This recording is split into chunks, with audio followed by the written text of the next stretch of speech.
Welcome to IQ plus academy. दोस्तों आज की इस वीडियो में हम लोग ज्योग्राफी का सेकेंड पार्ट लेकर आए हैं, जिसमें कि आपका जो रेस्ट ऑफ द क्वेश्चन बचा हुआ था वो हम आज कंप्लीट कर लेंगे दोस्तों। तो चलिए दोस्तों वीडियो को शुरू करते हैं।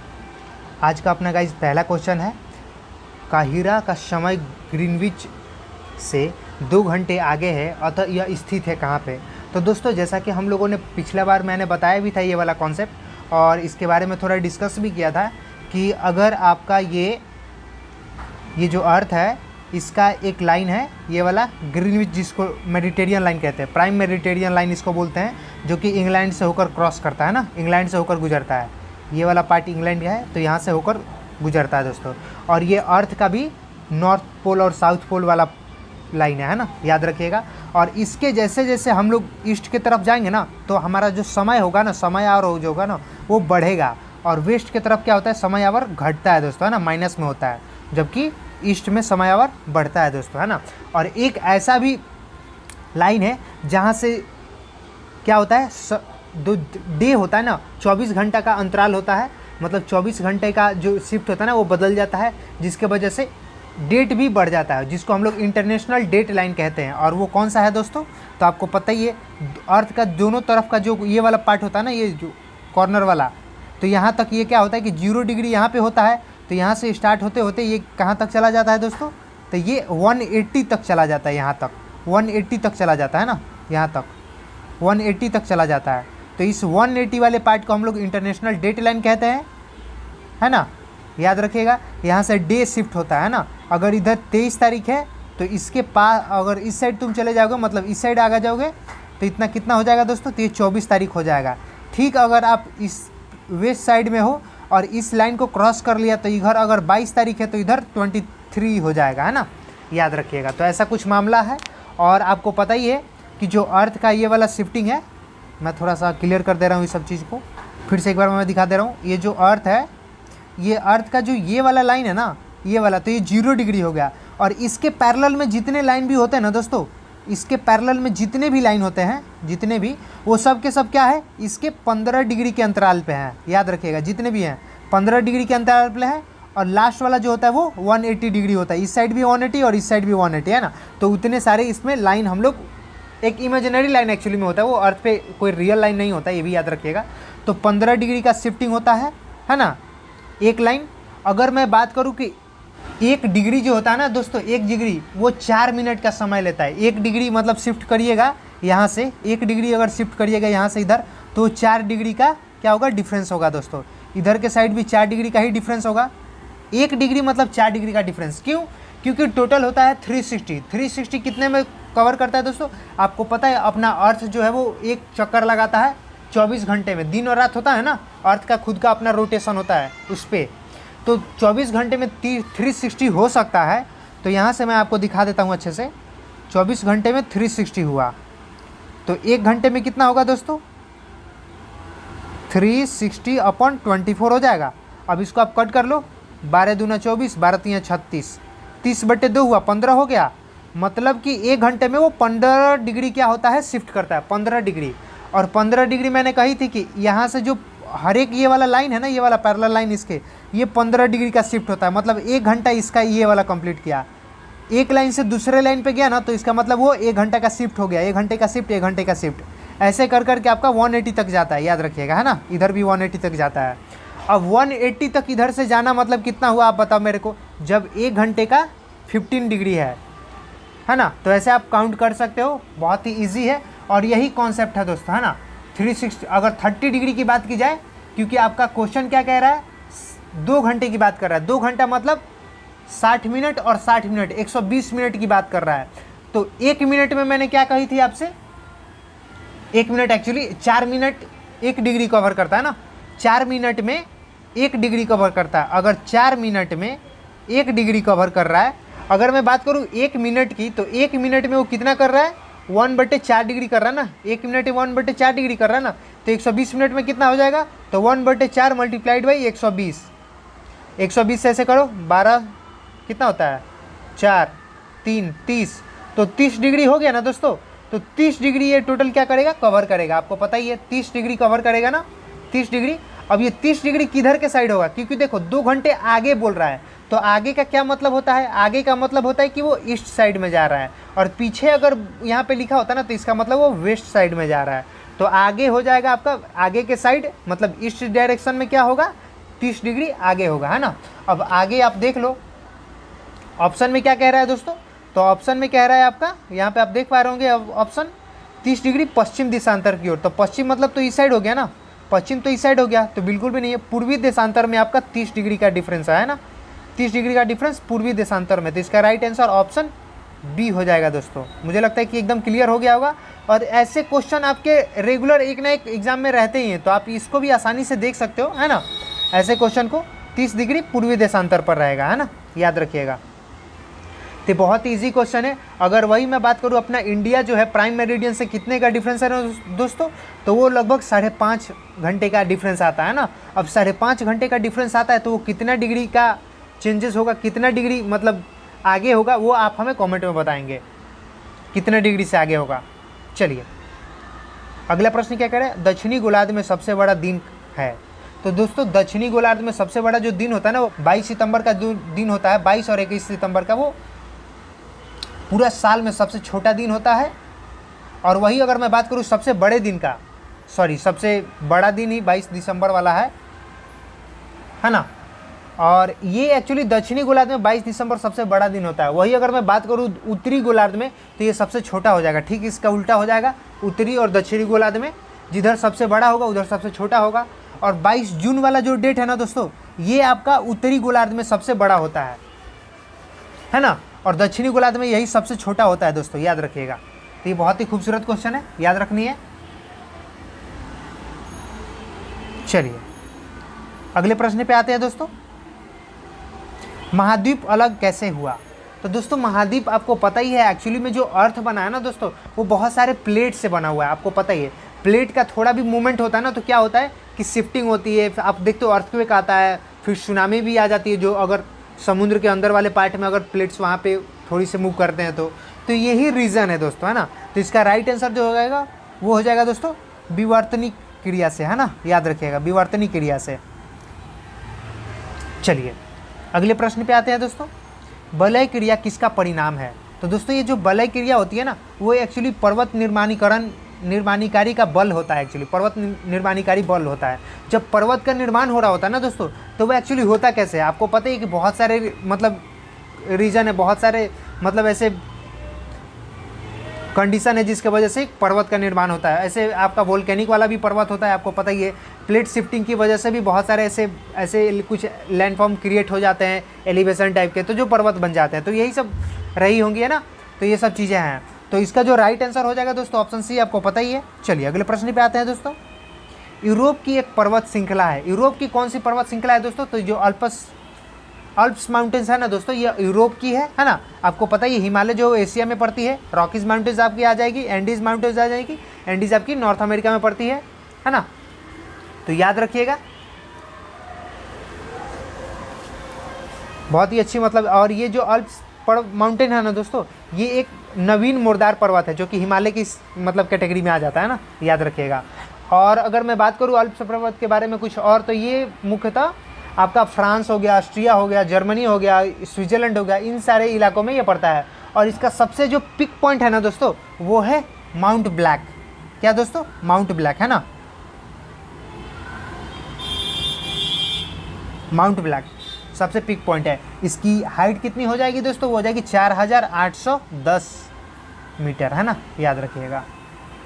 अगर वही मैं माउंट एवरेस्ट की बात करूँ तो वो 8848 मीटर होता है दोस्तों, है ना, 8848 मीटर, याद रखिएगा, जो कि अब तक का सबसे बड़ा माउंटेन है। चलिए तकला मकान मरुस्थल अवस्थित है। तकला मकान मरुस्थल कहाँ पे अवस्थित है दोस्तों, तो ये चीन में अवस्थित है, आपको पता ही है, ये चीन में अवस्थित है दोस्तों, है ना। ये एक्चुअली जो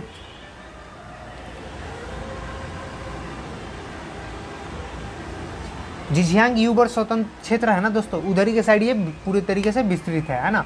जिसके दक्षिणी में कुलनूर पर्वत और पश्चिम उत्तर में पामीर का पठार है दोस्तों, ना, याद रखिएगा, इसी सबसे ये घिरा हुआ है। चलिए ग्रेट विक्टोरियन मरुस्थल कहाँ अवस्थित है? तो दोस्तों ग्रेट विक्टोरियन मरुस्थल जो है वो ऑस्ट्रेलिया में स्थित है दोस्तों, जो कि ऑस्ट्रेलिया के दक्षिणी पश्चिमी में स्थित है। और ये सबसे बड़ा ऑस्ट्रेलिया का मरुस्थल है दोस्तों, जिसका विस्तार लगभग 3,48,750 स्क्वायर किलोमीटर में फैला हुआ है दोस्तों, याद रखिएगा 3,48,750 स्क्वायर किलोमीटर में लगभग ये फैला हुआ है दोस्तों, याद रखिएगा। ऑस्ट्रेलिया के दक्षिण पश्चिमी हिस्से में है। चलिए, दक्षिण अमेरिका में मध्य अक्षांशीय घास के मैदान का नाम क्या है दोस्तों? तो ये दक्षिण अमेरिका में अवस्थित मध्य अक्षांशीय घास का मैदान का नाम पूछ रहा है दोस्तों, तो वो है पंपास। उसको हम लोग पंपास बोलते हैं दोस्तों, है ना, याद रखिएगा। चलिए, और इसका अगर विस्तार की बात कर लूँ तो ये अर्जेंटीना, उरुग्वे, ब्राज़ील, उन्हीं के साउथ पार्ट में ये मिलता है दोस्तों, है ना, याद रखिएगा। अगला प्रश्न है, निम्नलिखित में से कौन सा शहर किस देश की राजधानी नहीं है? देखते हैं दोस्तों, कैनबरा। आपको पता ही है दोस्तों, कैनबरा जो है वो ऑस्ट्रेलिया का ही राजधानी है। अगर वही हम लोग बात कर ले सिडनी की, तो सिडनी ऑस्ट्रेलिया का ही एक शहर है, लेकिन ये उसका कहीं का वो नहीं है ना, आपको पता ही है, कहीं की राजधानी नहीं है एक्चुअली। अगर वेलिंगटन की बात करें तो न्यूजीलैंड का हो जाएगा, रियाद की बात करूँ तो सऊदी अरबिया का हो जाएगा। तो यहाँ पर राइट आंसर ऑप्शन बी ही हो जाएगा दोस्तों, क्योंकि कहीं का भी राजधानी नहीं है। चलिए, 1990 ईस्ट रिज कहाँ पर स्थित है? 1990 ईस्ट रिज कहाँ पर स्थित है दोस्तों? तो ये हिंद महासागर में स्थित है दोस्तों, हिंद महासागर में एक्चुअली ये स्थित है 19 ईस्ट रिज। हिंद महासागर का ये एक कटक है नाम, कटक के नाम से इसको जाना जाता है दोस्तों। सागरीय लवणता का मुख्य स्रोत क्या है? तो दोस्तों सागरीय लवणता का जो मुख्य स्रोत होता है दोस्तों वो भूमि होता है एक्चुअली, क्योंकि भूमि से नदियाँ बहुत सारी वो लेकर जाती हैं मिट्टी, जो कि नमकीन पार्ट वाला होता है, और वही जाके जो समुद्र में गिरता है तो वो नमकीन टाइप का होता है, ऐसा कुछ है ना दोस्तों, याद रखिएगा। चलिए, अरब सागर के पानी का औसतन खारापन क्या है? तो दोस्तों इसका जो औसतन खारापन है वो 35 पीपीटी है दोस्तों, क्योंकि इसका जो भी पानी का जो गुणवत्ता मापा जाता है वो पीपीटी में मापा जाता है और टीडीएस में दोस्तों। निम्नलिखित सागरों में किसकी औसतन लवणता और सर्वाधिक है? तो दोस्तों इसमें हो जाएगा मृत सागर का लवणता जो है वो अधिक है इन लोगों के कंपेरेटिवली, इसका रेशियो। दक्षिण अमेरिका की सबसे बड़ी नदी कौन सी है? दक्षिण अमेरिका की सबसे बड़ी नदी दोस्तों अमेजन है। अगर बात कर लें अमेजन के बारे में तो ये दोस्तों अपवाह क्षेत्र की दृष्टि से अगर बात की जाए तो ये दुनिया का सबसे बड़ा नदी है दोस्तों, है ना, आपको पता ही है, दक्षिण अमेरिका में स्थित है दोस्तों। निम्नलिखित नदियों और उनके शहरों के लिए मिलान करना है ना। तो देख लेते हैं दोस्तों, जो जो पहले आपको पता है उसके अकॉर्डिंग आप पहले इसको सेट कर लेंगे, है ना। तो इसमें आपका जो रॉटरडैम है ये एक्चुअली राइन नदी के तट पे है दोस्तों, रॉटरडैम। तो ये हो जाएंगे आपके ऐसे। फिर जो पेरिस शहर है दोस्तों वो है सीन नदी पर। अगर वही मैं बात कर लूँ बुडापेस्ट, तो दोस्तों बुडापेस्ट कहाँ है? वो डेन्यूब नदी पे है दोस्तों। वाशिंगटन हो जाएगा आपका पोटोमैक नदी पर, है ना, याद रखिएगा दोस्तों। तो ये इसका राइट आंसर हो जाएगा, देख लेते हैं, ऑप्शन सी इसका राइट आंसर हो जाएगा दोस्तों। चलिए, हिंद महासागर और लाल सागर को कौन सी जल संधि जोड़ती है? हिंद महासागर और लाल सागर को दोस्तों बाल अल मंदेब जोड़ती है, आपको पता ही है। वही अगर मलक्का की बात कर ली जाए तो ये अंडमान जो सी है और चाइना का जो साउथ सी है वो उसको कनेक्ट करता है दोस्तों, है ना। हॉर्मुज आपको पता ही है, फारस वाली खाड़ी है, बोपोरस भी आपको पता ही है। तो ये सब इसके ऑप्शंस है जो कि आपका काला सागर और मरमरा सागर को जोड़ता है दोस्तों, बोपोरस, है ना। चलिए अगले प्रश्न पे आते हैं दोस्तों, इसको भी मिलान करना है, देख लेते हैं दोस्तों। सबसे अधिक गर्मी कहाँ पड़ती है? तो आपको पता ही है दोस्तों सहारा में सबसे अधिक गर्मी पड़ती होगी। सबसे अधिक ठंडी कहाँ पड़ती है? तो सबसे ज़्यादा बर्फीला अंटार्कटिका है दोस्तों। सबसे अधिक वर्षा कहाँ होती है? तो दोस्तों ये होती है आपका चिरापुंजी में, सबसे अधिक वर्षा चिरापुंजी में होती है। और सबसे अधिक सुखाड़ कहाँ है दोस्तों? तो ये है आपका चिली में, है ना, चिली जो कि साउथ अमेरिका का एक कंट्री है। चलिए, तो इसका राइट आंसर ऑप्शन बी हो जाएगा दोस्तों। किस केशिका कैपिलरी सबसे अधिक प्रभावशाली होता है। कैपिलरी सबसे अधिक प्रभावशाली किस मिट्टी में होता है दोस्तों? यही हमें बतानी है दोस्तों। तो ये होता है चिकनी मिट्टी में सबसे अधिक होता है, याद रखिएगा। चिकनी मिट्टी में कैपिलरी सबसे अधिक होती है। चिकनी मिट्टी मतलब जो क्ले सॉइल होता है ना, सबसे अधिक होती है। इसमें बलुई मिट्टी की मात्रा बहुत कम होती है, याद रखिएगा ना, चिकनी मिट्टी में। अगला प्रश्न है दोस्तों, विश्व में सबसे अधिक कोयला उत्पादन करने वाला देश कौन सा है? तो सबसे ज़्यादा कोयला का उत्पादन कहाँ होता है दोस्तों? तो होता है चीन में, याद रखिएगा ना। चीन में सबसे ज़्यादा कोयले का उत्पादन होता है दोस्तों, है ना। चलिए अगले प्रश्न पे आते हैं दोस्तों। निम्नलिखित में से कुलगाड़ी में कौन सी क्रिया संपन्न होती है? कुलगाड़ी में कौन सी क्रिया संपन्न होती है दोस्तों? तो सोना का खनन होता है यहाँ पे, गोल्ड माइनिंग। विश्व में एल्युमिनियम का सबसे बड़ा उत्पादक कौन सा है? तो दोस्तों विश्व में एल्युमिनियम का सबसे बड़ा उत्पादक देश भारत है अपना, याद रखिएगा दोस्तों। तेल के कोष सबसे ज़्यादा किस देश में? तेल के कोष सबसे ज़्यादा वेनेजुएला में है दोस्तों, यहाँ पे सबसे बड़ा भंडार है। कोयले का सामान्य प्रकार क्या है? कोयले का जो सामान्य प्रकार होता है दोस्तों बिटुमिन्स होता है। एंथ्रोसाइट इसका थोड़ा सा और भी गुणवत्ता वाला पार्ट होता है दोस्तों। ऊर्जा के वाणिज्यिक स्रोतों में विशुद्ध शामिल होते हैं। तो दोस्तों हो जाएगा शक्ति, कोयला, तेल, गैस, जल विद्युत और यूरेनियम। ये सारे के सारे ऊर्जा के वाणिज्य स्रोत है दोस्तों, है ना, याद रखिएगा। जलावन की लकड़ी एक्चुअली उसमें नहीं आएगी, है ना। वनस्पति और से तो ये सब बिल्कुल भी नहीं आएंगे। निम्नलिखित में से कौन सा शहर धातु के व्यापार का सबसे बड़ा केंद्र है? धातु के व्यापार का सबसे बड़ा केंद्र दोस्तों लंदन है। साफ रात मेघीय रातों की अपेक्षा अधिक ठंडी होती है, क्यों? तो दोस्तों वहाँ पे क्या होता है, विकिरण होता है, जो आपका होता है ना, जो इधर से हीट, जब अर्थ दिन में तो क्या होता है कि हीट अब्जॉर्व करती है अर्थ, लेकिन रात को क्या होता है, उसको क्या करती है, एमिट करती है ना, उसको एमिट करती है ना अर्थ, जो क्या है हीट को एमिट करती है। तो अगर ऊपर बादल रहेंगे तो नीचे ही रह जाएगा, जिसके वजह से क्या होगा, टकरा के हीट नीचे ही रह जाएगा, जिसके वजह से क्या होगा कि अर्थ जो है वो टेम्परेचर बढ़ा रहेगा। लेकिन वही अगर बादल नहीं रहेगा तो जो हीट है वो अर्थ के बाहर चला जाएगा, है ना, एमिट हो जाएगा बाहर की तरफ। अगर ये अर्थ है तो अर्थ के एटमॉस्फेयर से बाहर चला जाएगा। वहीं अगर यहाँ पे बादल हो जाता तो क्या होता, वो नीचे की तरफ ही रह जाता, है ना, पृथ्वी के अंदर ही रह जाता, जिसके वजह से क्या होता, तो वो हीट को गर्म कर देता। तो ऐसे ही होती है दोस्तों, तो इसका विकिरण इसके कारण हो जाएंगे। चलिए, मानसून का निवर्तन इंगित होता है। निवर्तन इंगित होता है कहाँ पे दोस्तों मानसून का? कैसे पता चलता है दोस्तों? तो ये आपका साफ आकाश भी होता है। आकाश अगर साफ है तो मानसून अच्छा है दोस्तों, है ना। 2 नंबर क्या है, बंगाल की खाड़ी में अधिक दाब परिस्थिति से। अगर बंगाल की खाड़ी में प्रेशर अगर बढ़ जाता है तो क्या होता है दोस्तों, प्रेशर बढ़ने से ही एक्चुअली क्या होता है कि बारिश का जो इवेपोरेशन होता है, एक्चुअली ये सब जो रेशियो है तो ये बढ़ जाएगा, जिसकी वजह से बारिश भी अधिक ज़्यादा हो सकती है ना, कम भी हो सकती है, ऐसा समथिंग। और 3 नंबर में क्या लिखा है दोस्तों, स्थल पर तापमान के बढ़ने से। अगर यहाँ पे टेम्परेचर बढ़ेगा तो इवेपोरेशन रेट बढ़ता है दोस्तों, है ना। तो इसका राइट आंसर ऑप्शन सी हो जाएगा दोनों, 1, 2, 3, है ना। चलिए, निम्नलिखित में से किस युग का मिलान सही है? तो दोस्तों देख लेते हैं हम लोग यहाँ पे। भूमध्य रेखीय क्षेत्र में क्या होता है, गरज के साथ वर्षा मध्याय में होती है ना, माध्यम में होती है। तो एक्चुअली इसका जो राइट आंसर हो जाएगा दोस्तों ऑप्शन बी ही हो जाएगा।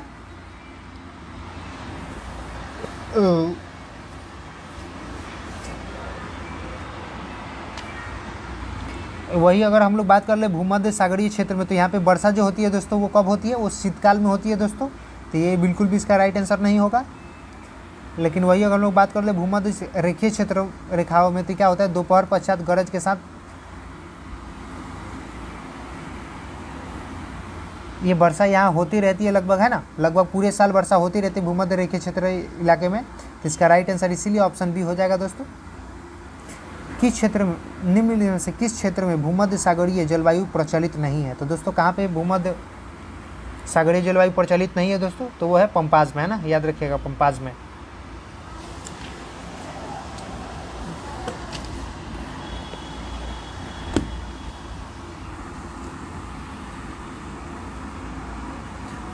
क्योंकि जो पंपाज होता है दोस्तों वो उष्ण जलवायु का क्षेत्र है, इसी वजह से। अफ्रीका की मूलभूत जनजाति पिग्मी किस नदी घाटी में पाई जाती है? तो जो पिग्मी जनजाति है दोस्तों वो कॉन्गो नदी घाटी में पाई जाती है दोस्तों, कॉन्गो पे। ये एक्चुअली जो विषुवतीय रेखाएं होती है ना अफ्रीका की, तो उसी के कॉन्गो बेसिन के जो वन है उसी में रहने वाली ये जनजाति है दोस्तों। ये शिकारी होती हैं, ये शिकारी जनजाति है। और ये एक्चुअली पता है इन लोग का में एक खास बात क्या है कि ये लोग पेड़ पे ही घर बनाते हैं दोस्तों, है ना। और जो पेड़ पे ये घर बनाते हैं ना उसको हम लोग मोंगुलस कहते हैं, याद रखिएगा, मोंगुलस, है ना। इसका राइट आंसर ऑप्शन बी हो जाएगा। अगला प्रश्न देखते हैं दोस्तों। पिग्मीज निवासी है, पिग्मीज दोस्तों, तो जो पिग्मीज निवासी है दोस्तों वो अफ्रीका के निवासी है, जैसा कि हम लोगों ने पढ़ा अभी अभी ऊपर। अफ्रीका के निवासी है दोस्तों, जो कि पेड़ों पे अपने घर बनाते हैं, जिसको हम लोग मोंगुलस के नाम से जानते हैं दोस्तों। और ये शिकारी जनजाति होती है दोस्तों। एस्किमो निवासी है, एस्किमो कहाँ की निवासी है दोस्तों? ये कनाडा की निवासी है, जो कि साउथ अमेरिका में पड़ता है। ये आपका जो नॉर्थ पोल होता है ना उसी क्षेत्र के चारों ओर निवास करती है दोस्तों, है ना। और जो कि आपका अलास्का, कनाडा, ग्रीनलैंड और उत्तरी रूस में भी इसके निवासी होते हैं दोस्तों, है ना, याद रखिएगा। एस्पेरेंटो क्या है दोस्तों? तो एस्पेरेंटो एक विश्व भाषा के रूप में कार्य करने वाली बनाई गई एक कृत्रिम भाषा है एस्पेरेंटो, है ना। एक्चुअली में ये अंतर्राष्ट्रीय संपर्क हेतु सहायता भाषा के रूप में एस्पेरेंटो भाषा का विकास अब ये किसने किया था दोस्तों? तो एल जेनेफ हॉफ ने किया था, याद रखिएगा, एल जेनेफ हॉफ, एल जेनेफ हॉफ ने किया था इसका, है ना, विकास किया था दोस्तों। चलिए, वह देश जो विश्व में रेशम का सबसे बड़ा उत्पादक है। तो दोस्तों आपको पता है विश्व में रेशम का सबसे बड़ा उत्पादक प्राचीन काल से ही चीन रहा है। शहतूत जो विश्व का सबसे सुंदर, गर्म और हल्का ऊन माना जाता है वो कहाँ पैदा होता है? तो दोस्तों आपको पता ही है सिल्क कंट्री चीन, चीन में ही सबसे पहले सिल्क का खोज किया गया था दोस्तों, और वहीं से ही इसका इतिहास जुड़ा है।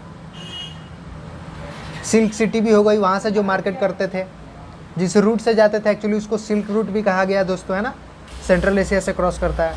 निम्नलिखित में से कौन सा देश विश्व का सबसे अधिक केसर उत्पादन करने वाला देश है? तो सबसे अधिक केसर उत्पादन करने वाला देश ईरान है दोस्तों, आपको पता होना चाहिए। चलिए, जिसको हम लोग रेड गोल्ड के नाम से भी जानते हैं दोस्तों, है ना, याद रखिएगा। वही अगर मैं भारत की बात करूं तो जम्मू कश्मीर का जो एरिया है उधर के साइड केसर का सबसे अधिक उत्पादन होता है दोस्तों। चलिए, ईरान एक्चुअली 85% पूरे वर्ल्ड का केसर उत्पादन अकेला करता है, 85%। पत्थर के कोयले के भंडार में कौन देश संसार में अग्रणी है? पत्थर के कोयले के भंडार में, है ना, तो दोस्तों वो है चीन, याद रखिएगा, है ना, चीन है दोस्तों, जिसको हार्ड कोल बोलते हैं ना। अगर वही दूसरे और तीसरे स्थान की बात की जाए तो अमेरिका और तीसरे स्थान पे भारत है दोस्तों, याद रखिएगा। पत्थर के कोयले के भंडारण में दूसरे नंबर पे आपका आ जाएगा कौन सा? अमेरिका, यूएसए, और तीसरे नंबर पे आ जाएगा दोस्तों भारत, याद रखिएगा, है ना, तीसरे नंबर पे। चलिए, संयुक्त राष्ट्र अमेरिका को छोड़कर विश्व के निम्न देशों में कौन सा देश कच्चे तेल का सर्वाधिक उत्पादन करता है? अमेरिका को छोड़ दे तो उसके बाद सबसे ज़्यादा उत्पादन करने वाला देश सऊदी अरबिया है दोस्तों, आपको पता ही है। तो इसका राइट आंसर ऑप्शन सी हो जाएगा दोस्तों, है ना। ये डेटा आपका 2017 का है ना, याद रखिएगा।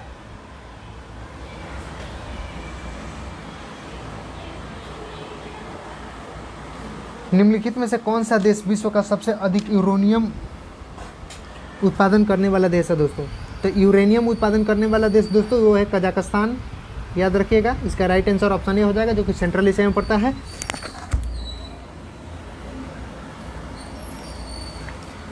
जो कि लगभग विश्व का 41% यूरेनियम उत्पादन करता है दोस्तों। कितना? 41%। पूरे वर्ल्ड का 41% यूरेनियम उत्पादन कजाकिस्तान से होता है दोस्तों, है ना, याद रखिएगा। उसके बाद आपका कनाडा आता है, ऑस्ट्रेलिया आता है, ये सब आगे चल के, है ना, याद रखिएगा।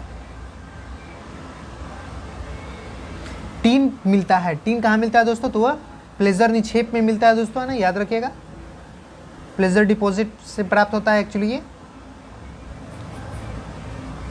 ये एक्चुअली कहाँ पे? रिवर बेड्स में पाया जाता है ना, याद रखिएगा दोस्तों। अगर टीन उत्पादन की बात कर ली जाए तो चीन, इंडोनेशिया, म्यांमार, बोलीविया, ये सब लाइन से आ जाएंगे ना। इसका राइट आंसर ऑप्शन ए हो जाएगा दोस्तों। चलिए अगले प्रश्न पे आते हैं। मृदा संरक्षण एक प्रक्रम है जिसमें क्या होता है दोस्तों, तो मृदा को नुकसान से सुरक्षित किया जाता है ना, नुकसान से सुरक्षित किया जाता है, सुरक्षा प्रदान की जाती है। तो इसका राइट आंसर ऑप्शन डी हो जाएगा दोस्तों। टेरा रोसा का प्रारूपिक विकास उस भूभाग में होता है जिसमें टेरा रोसा दोस्तों चूना पत्थर में होता है दोस्तों। तो इसका राइट आंसर ऑप्शन ए हो जाएगा, है ना। ये एक्चुअली एक टेरा रोसा जो है वो एक इटालियन शब्द है दोस्तों, जिसका विकास चूना पत्थर के अविलीय अवशेषों में होता है दोस्तों, है ना, याद रखिएगा। चूना पत्थर के अविलीय अवशेषों में होता है, याद रखिएगा। चलिए पृथ्वी पर घने वन अधिकतर मिलते हैं कहाँ पे, तो दोस्तों घने वन जो अधिकतर कहाँ मिलेंगे, जहाँ पे वर्षा की मात्रा बहुत अधिक होगी, तो वो विषुवत रेखा के पास होती है दोस्तों, है ना, जहाँ पे रेगुलर ईयर क्या होती है, वर्षा होती होगी, है ना। तो अगर मैं बात कर लूँ विषुवत रेखा पे कौन कौन से देश आ जाएंगे, तो आपका जो अमेजन बेसिन हो गया दक्षिण अमेरिका वाला, कॉन्गो बेसिन हो गया अफ्रीका वाला, दक्षिण पूर्वी एशिया द्वीप हो गया, उन सारे समूहों के जो देश है वो वन प्रमुख देश होते हैं दोस्तों, ना, याद रखिएगा। तो इसका राइट आंसर ऑप्शन ए हो जाएगा दोस्तों। विश्व का कौन सा देश मुलायम लकड़ी और लकड़ी की लुगदी का सबसे बड़ा उत्पादक एवं निर्यातक है दोस्तों, तो वह है कनाडा, आपको पता होना चाहिए। इसका राइट आंसर ऑप्शन डी हो जाएगा दोस्तों, है ना। चलिए अगले प्रश्न पे आते हैं दोस्तों। कुछ मिलान टाइप का क्वेश्चन है, देख लेते हैं इसको भी हम लोग, है ना। यहाँ पे यूरोपीय ट्रांस कॉन्टिनेंटल रेल मार्ग, ये आपका ऐसे कुछ लिखा हुआ है, देख लेते हैं दोस्तों। तो ये जो है वो पेरिस से वर्सा तक जाता है दोस्तों, रेल मार्ग एक्चुअली, है ना। तो इसका राइट आंसर हो जाएगा आपका, इसका हो जाएगा ये वाला, है ना, याद रखिएगा। ठीक वैसे ही आपका जो बी नंबर है ट्रांस एंडियन रेल मार्ग, ये एक्चुअली कहाँ से कहाँ तक है दोस्तों, तो ट्रांस एंडियन है दोस्तों, ये आपका हो जाएगा ब्यूनस आयर्स से वालपरेजो। इसका ऑप्शन देख लेते हैं, एक्चुअली ऑप्शन देखने के बाद ही हम लोग ज़्यादा इजीली बता पाएंगे। तो इसका राइट आंसर ऑप्शन बी हो जाएगा दोस्तों, देख लीजिए ऑप्शन बी में जो भी है, एक नंबर का 4 हो जाएगा दोस्तों, और बी नंबर का 3 हो जाएगा, आप देख पा रहे होंगे। ठीक वैसे 3 नंबर का 2 हो जाएगा दोस्तों, जो क्या लेनिनग्राद से है, और 4 नंबर का दोस्तों क्या हो जाएगा, 1 नंबर हो जाएगा, तो 4 का 1 हो जाएगा दोस्तों, ना, याद रखिएगा।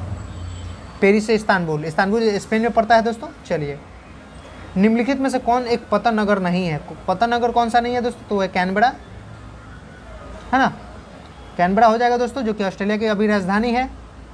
वही अगर टोक्यो की बात कर लीजिए तो जापान की राजधानी है दोस्तों। लंदन थेम्स नदी पर स्थित एक बंदरगाह था, है ना। लंदन जो है दोस्तों वो थेम्स नदी पर स्थित है दोस्तों, नदी के किनारे। और न्यूयॉर्क की बात कर लेते हैं, हडसन नदी के किनारे स्थित है दोस्तों, याद रखेगा। जबकि टोक्यो होन्शु द्वीप पर स्थित एक प्रमुख बंदरगाह है, याद रखेगा दोस्तों, ना। चलिए निम्नलिखित में से कौन सा विश्व का कहवा पतन के नाम से जाना जाता है, कहवा पतन के नाम से कौन जाना जाता है दोस्तों, तो वह सेंटोस है, कहवा पतन के नाम से जाना जाता है। पर्यावरण किससे बनता है, तो दोस्तों पर्यावरण जो बनता है वो जीवित घटकों से भी बनता है, भू आकृतीय घटकों से भी बनता है, और अजैविक घटकों से भी बनता है। तो इसका राइट आंसर ऑप्शन डी हो जाएगा दोस्तों। जलवायु परिवर्तन पर संयुक्त राष्ट्र संघ का कन्वेंशन ढांचा किससे संबंधित है, तो दोस्तों ये संबंधित है ग्रीन हाउस गैसों के उत्सर्जन में कमी से, है ना, याद रखिएगा। क्योंकि अभी ग्रीन हाउस गैसेस के उत्सर्जन जो है उसको लेकर बहुत ही बड़ा मतलब एक मुहिम चलाया जा रहा है, जिसकी वजह से उसको रिड्यूस करने की वो कर रही जा रही है ना, याद रखिएगा दोस्तों। और CO2 ग्रीन हाउस गैस के अंतर्गत ही आता है, आपको पता ही है। तो इसका राइट आंसर ऑप्शन डी हो जाएगा दोस्तों। आपको ये सेशन कैसा लगा आप हमें कमेंट में जरूर बताएंगे। और अगले वीडियो में हम लोग भारत का भूगोल हम लोग एक बार डिस्कस कर लेंगे दोस्तों, उसके सारे प्रश्न मैं एक ही साथ ले आऊँगा। तो निश्चिंत रहें और वीडियो को लगातार देखते रहें, हम लोग ज़रूर इसको करेंगे दोस्तों। तब तक के लिए जय हिंद, जय भारत।